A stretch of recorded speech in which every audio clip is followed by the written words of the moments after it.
Alright, got 30 minutes left on the camera, so we'll see how much of this video we can get through. Apropos of wet snow. It's made it 3 parts. I haven't watched the first 2 parts. I thought I figured we'd just get to the end here and see what his conclusion is, but I couldn't even get to the end of the video without just saying, fuck this shit. I would ask that Gary not respond with point, stop, and respond method. Well, you know, you can ask.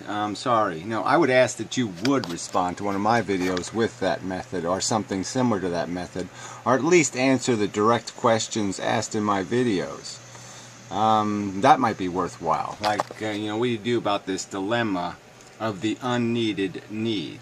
Okay, why would you create a need that doesn't need to exist? Why would you wound somebody so you need to put a band-aid on their wound, right? Just don't wound them and you'll need a band-aid. Not that complicated.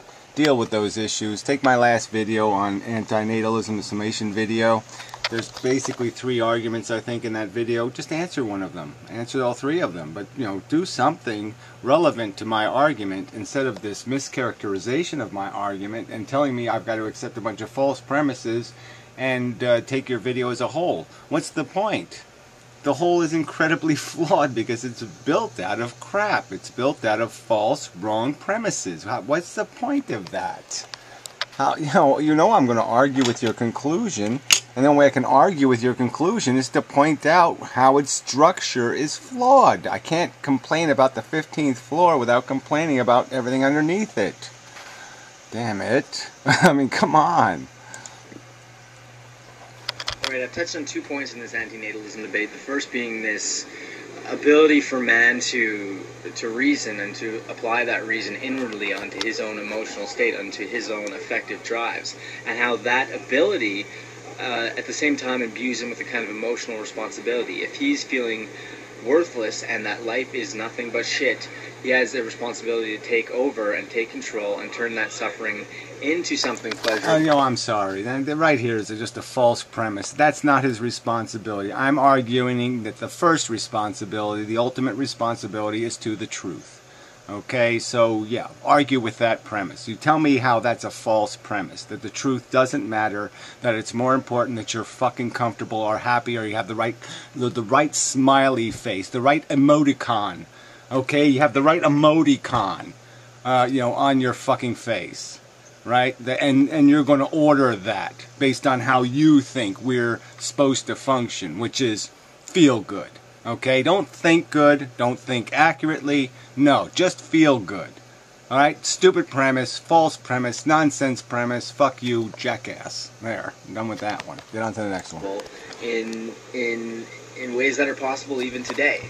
The second thing I addressed was this responsibility issue where people like Gary and Metamorphes have been suggesting through a stretch of logic, in my opinion, that the act of conceiving is somehow responsible or somehow the cause of all the suffering that goes on in the lives of the descendants. For me... Oh, whatever. The descendants. We know that the first generation is quite obvious. You know that if you have a baby, oh yeah, the baby will grow up to be a human being. It's not a stretch of logic or a sense of responsibility to say, you know, if you have a kid, he grows up to be a human being and he will experience a life of pain and pleasure.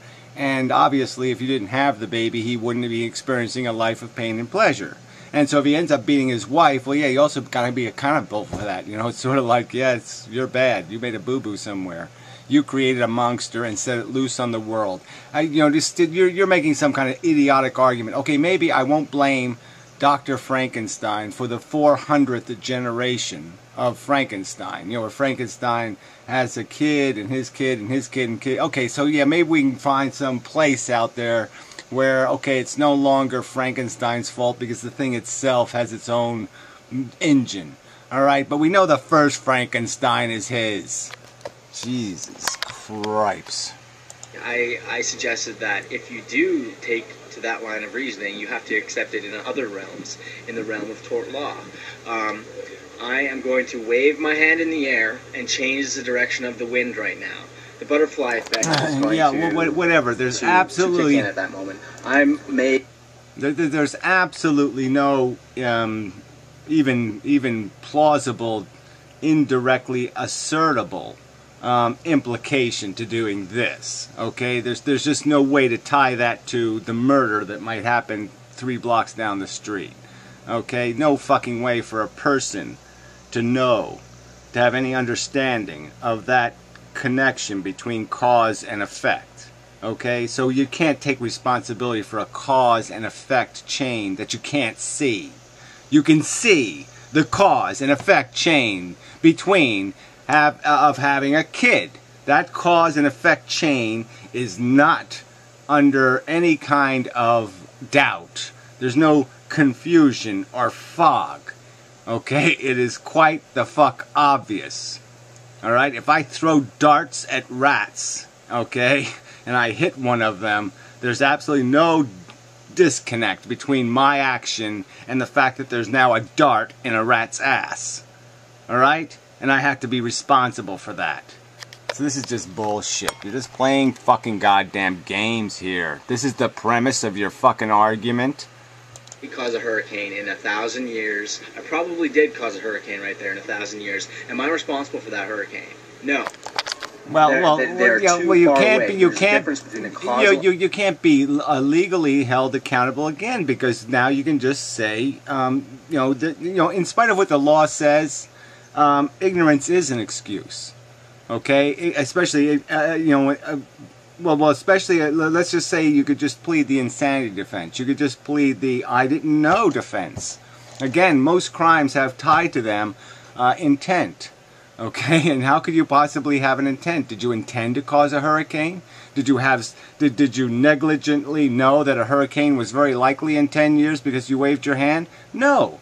So obviously you couldn't be held accountable for it. But let's not deny the fact that there is an absolute fact to our existence, that we do change the world that we live in. We marry somebody, that means they won't marry somebody else. There's a whole chain of fucking goddamn impact that we have.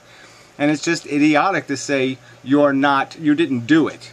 We do it. Whether or not we can be held, we can be shot because of it, is completely different than the fact of what we can be held liable for and what we could know ahead of time. And again, to sit there and connect procreation to hurricanes created 10 years from now is as ludicrous a premise to start off your argument with as you can't get much sillier than this. This is just such nonsense. They are not comparable events. They're not comparable actions. It's a stupid analogy. Act and a condition. Okay, and we need to draw the boundaries in a reasonable place, and I don't think it has been drawn in a reasonable place when you say that sex is creating all that is ever bad. I don't even know why you use the word sex. Again, where in my videos do I blame sex? Procreation is not sex. I'm sorry, yes, you procreate in most cases through sex, but there's a lot of people who procreate without sex nowadays. That's just a fact. Procreation is a separate, deliberate, willful act from sex. We've made that separation. We've invented the technology to quite emphatically create that separation. You can make that separation permanent and decisive, okay, by choice. So let's not play this game again. You can assign the risk. You can be perfectly knowledgeable of the risk. You can know exactly what the risk is. Okay? Okay. The point of this video is to talk about this risk argument. This calculus, this equation that Gary seems to have set out, where he says that the risk is just too great through the act of sex, for us to go through with it, right? There may be pleasurable experiences, but the risk is on the side of suffering, No, the risk is on the side of imposition. Again, you're just going to ignore the argument. I believe both arguments, okay? But deal with the stronger argument, which is that you are assigning risk to somebody who never signed a contract, okay? And you're taking on that authority. You're basically saying, I know you're going to like it, and if you don't like it, tough shit. That's the bullshit here, is the imposition, okay?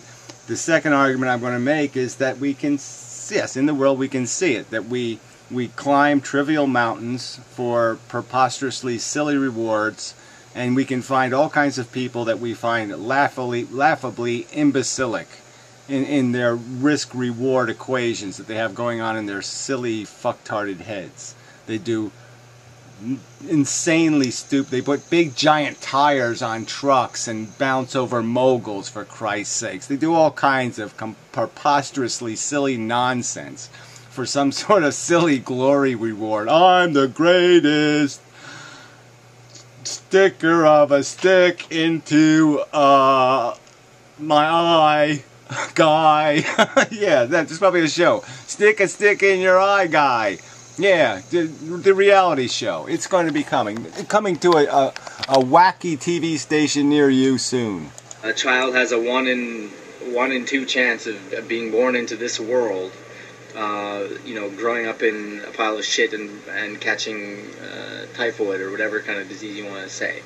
Okay, well, first I would like to just qualify. I wish Gary would qualify this argument a little bit more and sort of maybe talk about it within the terms of, you know, risk for who? Because, you know, if Rupert Murdoch or Bill Gates decides to have a kid, what is the risk that that kid is going to be born into a life of suffering as opposed to... Well, I don't know. I mean, I've made the... Do I do all the research? Why don't you do it? All right? But there's lots of celebrity kids who commit suicide. They have a higher rate of suicide, I'm pretty damn sure. Okay? Lots of rich people are as neurotic and psychotic as they come. Okay? We just go look up the Getty family. Lunatics. Absolute fucking lunatics. And I'm sure the Rothschilds are as wacky as they come, too. So this money thing doesn't guarantee sanity, it doesn't guarantee happiness, it doesn't guarantee any of that shit because it's a want-chase game and they just end up wanting and chasing things that are even more preposterous because they have all the basics. They look at Hearst, for Christ's sakes. All the money in the world and he had to keep chasing possessions, things, you know? Disgusting. He didn't make the world happy. He didn't buy $10 smiles in Africa. No, he raped the rest of the world, stole all their stuff to put into his little magic castle. And he was the most miserable piece of shit on the planet, pretty much. So it just doesn't work out that way. Rosebud and all, blah, blah, blah. So, yeah, and what? You think Bill Gates is immune to ALS? You think he can't, you know, wealth gives you immunity to elephant man disease? I don't think so. It gives you immunity to cancer. The guy who owns Apple is dying of, you know, fucking pancreatic cancer. And yes, with his money, he's kept himself alive a lot longer than the average person, but he's pretty much fucked, you know. Pleasure. Not that great. So you're generalizing this risk equation to maybe the human species? I don't know. I don't know what population, or what groupings of individuals you're... Yeah, well, whatever. Look, you can't figure it out that it's no fun to be 6 years old and have chemotherapy, then you're not getting it. All right, and it's certainly no fun to grow up, gain a little bit of intelligence, and say, where the hell am I in here? What are these fucktards doing? Okay, you're living on a monkey planet full of assholes who think they can solve their problems with nuclear bombs. I mean, please. You don't see that you don't really have a right to lay eggs in a shitty nest? You can't figure out that if a bird laid its eggs in a cesspool, you know, that the bird judge could say, you know, you're one dumb fucking bird, and you really shouldn't be laying eggs, because that's no fucking place to leave them, asshole. You're applying this logic to, because it changes depending on who you're talking about. Okay? That's the first thing I want to say. Says you. Okay? Look, I don't care what popular opinion is. I don't care that most people will write on a survey, my life good, my life good. Okay? You can get a retard to say anything. I'm making a philosophical argument. You can either argue it or ignore it. But don't pretend that I have some obligation to concede that because some asshole says, my life is super cool, I have to believe it. The other thing is, I want to talk about value and meaning in the universe in a very grandiose way, and try to get you to think about worthwhileness of all this that's going on in a kind of a lump sum manner. Yeah, well, whatever. To say what does that even mean? The worthwhileness in a lump sum manner. There's no such thing. You have to agree on the value equation first. So there is, you're not gonna. I think you can understand. I have made it as clear as I possibly can. I think most of our gratifications come from the creation of a deficit in us. Okay, basically, our arm is ripped off, and we spend our life chasing our arm. We're like the no-headed horseman, right? And he just goes chasing his fucking pumpkin head or whatever. All right, that's what life basically is. All right, no matter, it's always pulling little pieces out of you, and you go out, chase them to try to put yourself back together again. Humpty Dumpty kind of a thing, or whatever the scenario would be. So our gratifications are mostly the eliminations of burdens, our holes, our emptinesses, our detractions, our subtractions from us. And so we get gratified when we relieve ourselves of fear, or angst, or worry, or threat, or some other negative fucking thing. So that there isn't even a positive in the positive. The positive is just the release of a negative. So even that, by that math alone, you're already fucked. And that's without adding the extra burden of the real negatives, which are the horrible sensations and conscious conditions and outrageous pain sensations that people must endure to play this stupid game. So you have absolutely no accomplishment besides cleaning up this part of the mess. And you're going to experience, without any way to avoid it, some other section of mess, because life is just fucking messy, and then you die. So there's just no thing here. There's no economics. There's no value equation, because you can't even find anything of real value here. It is all just a big bag of shit. We're completely manipulated and owned by a fucking DNA molecule that has designed us to chase crap. We come out on top at the end of the game when all of time has ran its course and there's nothing left. Oh, yeah, again, describe to me what on top is. You know, what? Because I'm going to argue to you, if you want on topness, you just make people dumber and dumber and dumber and make their joys sillier and sillier and sillier. I mean, you can get a retarded person to literally wet their pants in joy. You can do that. Okay, with something preposterous, 5 cents of something. It doesn't even have to be worth 5 fucking cents. And you know it. Alright, so it's all about this bliss of being a moron. Alright, so maybe you want to play the bliss of being a moron game. Personally, no. No thank you. I'm saying quite emphatically, I don't want to come back here. I don't ever want to see this idiotic, moronic game again. There's nothing left to move, there's nothing left to change, everything is up. If we come out of that on top, where more pleasure has been experienced than more pain, I don't even think Gary could disagree. Well, exactly. So explain how you derive this pleasure, because the only way I understand how you derive pleasure is through want, through hunger. It's okay, you create a big giant hunger, like starving in the desert for, you know, and then you get the glass of water, and it's the most magnificent thing in the world. You spend 10 years in prison, and you get out, and there's, you know, 25-year-old babe waiting for you. Yeah, I mean, there's moments where you'll be, oh, that's going to be so fucking good. And why is it good? That's right, because the deprivation was hard. So the harder the deprivation, the better the undeprivation. With me, when I say that, it would all be worth it. Okay. And again, that's your equation, and you're entitled to it. And if there's some way we could morph my psychology, all these psychology saying, don't put me on this ride again, don't fucking sign me up for this shit, you ass fuckers, then fine. I mean, if I could morph my psychology into your psychology, so it's only your kids you're putting on the roller coaster, they're only human beings that are going to turn out to be you in the end, then I'd say, go ahead, you sadistic motherfucking lunatics, torture yourself for an eternity. But that's not what you're doing. You ignorant motherfucking cunts, with your silly aspirations and sense of accomplishment, are dragging rational, sensible people and forcing them to get in your rickety, insane, stupid, crap house. You're forcing rational people to live in your mud hut in a hurricane season. So I've talked about this before. I've tried to stretch Gary's scope of time here, to have him look into the future and to consider hypotheticals. To him, this is phantasmagorical, whatever. Yeah, no, to me, the burden is on you, okay? We have a ton of scientifically based, anyway, sci-fi stories about possible futures. You point to me to one that doesn't have, that only survives as a plausible theory because of some implausible premise from which it's based. Okay, you describe to me the perfect future that we have some realistic prospect of ever getting to. Whatever he wants to do, but this, to me, this is entirely, the entire debate hinges on this point.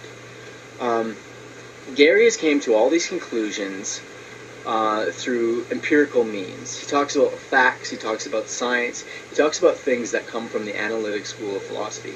He is talking about conditions of life that we as human beings, as a human species, have observed over maximum of 2,000 years of written language. That is the longest we have ever been. Well, I don't even know if that's true, but look, I don't even care about the 2,000-year thing. Just go back to the discoveries of the last 150, 200 years are the ones that matter. Darwin, Einstein, yeah, that's pretty much all you need. Sharing information across generations, unless you take oral learning into account. And even then, it's been in crude form. So we've only been learning about the universe and collecting data for about 2,000 years. Yeah, right. And through that, we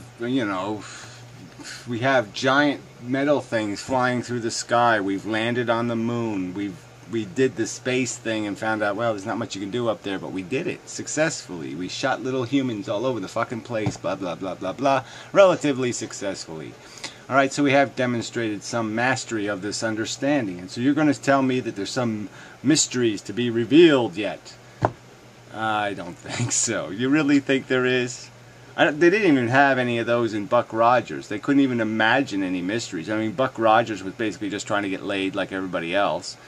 He wasn't going anywhere else. He wasn't doing anything else. So this is just bullshit. There's a ton of Star Trek episodes. Have they ever come up with an episode where you say, "Oh yeah, that's a plausible thing"? None of it's ever made any sense. You have like some kind of super intelligent planet, but they're all neurotic as hell. I mean, they've never been able to do anything that was cogent with any kind of new possibility of a new information that would reveal something of any interest whatsoever. We've got the big facts. We know where we came from. We know our origins. Consumption, reproduction, cannibalism, addiction. There's not going to be anything else. That's it. It's a four-finger job. You start at when writing has been available. It's only been about 200 years since proper scientific data, this kind of empirical world that Gary put so much faith in, has been around. Again, what are you gonna do? Like I said, what the fuck are you gonna come up with? A nuclear dildo? I mean, it really doesn't matter, does it? I mean, will that really solve the human problem? We'll just nuke the dildos? Okay, he draws these conclusions about the balance of suffering and pleasure based off of what we know about evolution. Okay? And I am completely on his side when he says things like, most life on Earth suffers, it dies, it's shit. It gets turned into dust, and it's not worth it. There's been more pain than there has been pleasure. But for me, it's as if he's accepting that at this point, since it's been mostly suffering, that the gig should be up. We should stop procreating right now because there's nothing left. Because all we've seen so far is suffering. And for me, that's saying okay, we end it now. Time ends now. And we calculate this lump sum. We come out on bottom. There's been more suffering up to this point. And if we cut it off now, which Gary's proposing to do, he's an antinatalist. He does not want people to have more babies. He wants to destroy what we have. So his argument is basically that we could build like bliss machines, right? And then we could all live in the bliss machine. And then if we had enough years in the bliss machine that would solve our problem, because now the math would make sense, because we just bliss for like 10,000 years, and then we could put a big pile of bliss, and then we could just sit there and transfer that into the math and say the Holocaust was worth it now because we did 10,000 years of bliss. Well, first off, it doesn't do any good. Bliss over here doesn't solve suffering over here. You can't do that kind of bullshit. You can't fix somebody else's pain with your gain. And especially if your gain is made out of creating a false deprivation for you to have a sense of gain. All you do is push the person into the negative side of the scale, compress the negative spring, so you have this illusion of forward motion. But you're not making any true forward motion, and you're certainly not making any forward motion ever capable of compensating for that hard suffering that took place. Not one little drop of it, I would argue. You're not going to fix one victim of the Holocaust with your bliss machines, let alone 6 million victims. So that's going to fail all over the fucking place. You're just not getting the dynamic I'm describing, and maybe you need to dissect what I base it on and do that accurately without doing silly things like saying I'm against sex when I'm against procreation. Alright, well we end it now, and there's nothing left. Okay?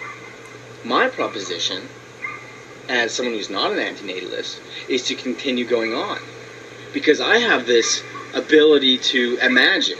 You know, I have this ability to imagine a universe where we are not straddled to this genetic genome, this pattern of chemicals that seems to reproduce itself. I imagine worlds... Yeah, I imagine a world where there's peace in the Middle East, and where human beings organize themselves and do things the right way and the responsible way, and they don't Fukushima themselves, and they don't have a nuclear war, and they don't have World War III, and they don't do this, and they don't do that, and they don't exploit each other, and they don't fucking screw the pooch to pieces. Fine, great. You're not going to get there, and that doesn't solve any of that natural environment problem. It doesn't do much for the baby elephant that's going to be eaten alive tomorrow. Where biochemistry isn't the defining force. I imagine worlds where we have skewed biochemistry in ways that actually make it so that most life can enjoy itself. I play around with ideas of melding forms of mechanical thought with organic thought to create something completely different. For him, this is unicorn talk. This is rosy red balloons floating away at a carnival. But for me, yeah, it's pink frosting on yellow donuts. It's bullshit. That's right. Yeah, it's just contriving an excuse. It's glorifying another mountain of absolute bullshit. Let's make pink